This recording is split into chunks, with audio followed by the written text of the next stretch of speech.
status in essence? Right back there. Right back there, then here. The young lady right there? With the white headband. With the white headband? Or whatever you call that. It's a very large beret or something. Or beret. Sorry. I have a son and a daughter. I am from Pakistani Embassy, and how has Pakistan thus far reacted to the July 18th agreement, and to what extent does this agreement threaten U.S.-Pakistan relations in a moment in time that is so critical? Tezzy? I'll take it. Pakistan has obviously been displeased with this agreement. I believe that it has asked for similar treatment and been told that the United States is not contemplating anything like that at this time. I think, obviously, this was a great disappointment to the government of Pakistan. I suspect that the government of Pakistan doesn't think that they've heard the last word on this subject. But there's an awful lot else that's going on in the U.S.-Pakistan relationship. The F-16 sale, which was very important to President Musharraf, the whole dynamics of the relationship, the personal relationship between him and the top leadership in the United States, the long-term aid commitment, both military and economic aid, and the fact that it's quite clear that the top leadership of the U.S. government continues to look on Pakistan as a country with which we have an important relationship.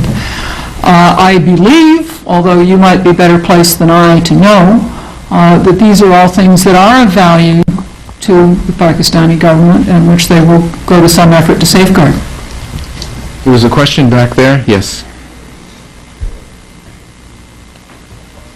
Satish Korpe. I'm from the Indian American Forum, and I'm not an expert in the topic, but I do have a question. In 2000, when President Bush came to power, he unilaterally declared that the treaty between Russia and the U.S. is void.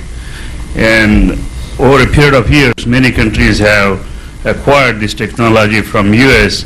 under the big borrow or steal strategy. And since then, has the U.S. made any public commitment to stop the development of further nuclear armament or reduce it to keep a balance? I assume the question goes to the ABM treaty. Is that? That's for you. Is the question to the ABM treaty? It's a mix. Is the treaty that President Bush declared it was void unilaterally? That was to dispose of That would be the ABM nuclear weapons. But then he was also talking about, and also nuclear disarmament after that. George, you just won this question. Yeah, I mean, the decision of the position of the Bush administration that the ABM treaty was obsolete, no longer appropriate, did not serve the security interests of the United States, or for that matter, I believe, argued nor Russia's. And the treaty was allowed, as the United States abrogated it, and the treaty is no longer in force. For some, this was not a step away from arms control, that the process of reducing the inventories, both the Russian inventory of nuclear weapons and the American inventory, goes on.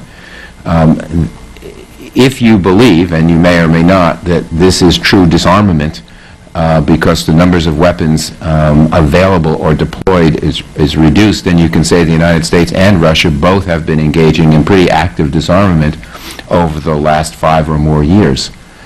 Some believe that the treaty structure for that the United States treaty agreement between the United States and Russia really is not one that is comprehensive, does not require the targets to be met until the day before the treaty lapses, and there are no verification procedures in it, so it doesn't meet the normal standards of arms control, and therefore is an arrangement that is subject to the interpretation of either state, so not quite an arms control agreement. So my own view about this is that whether there has been a reduction, I don't know whether, I think it's good that there's been a reduction. I think that's generally stabilizing. I was not, myself personally, pleased with the step away from the ABM treaty. I believe that defensive arms races are not a good idea, and I would not like to see an offense-defense arms race either, so the deployment of a defensive system does not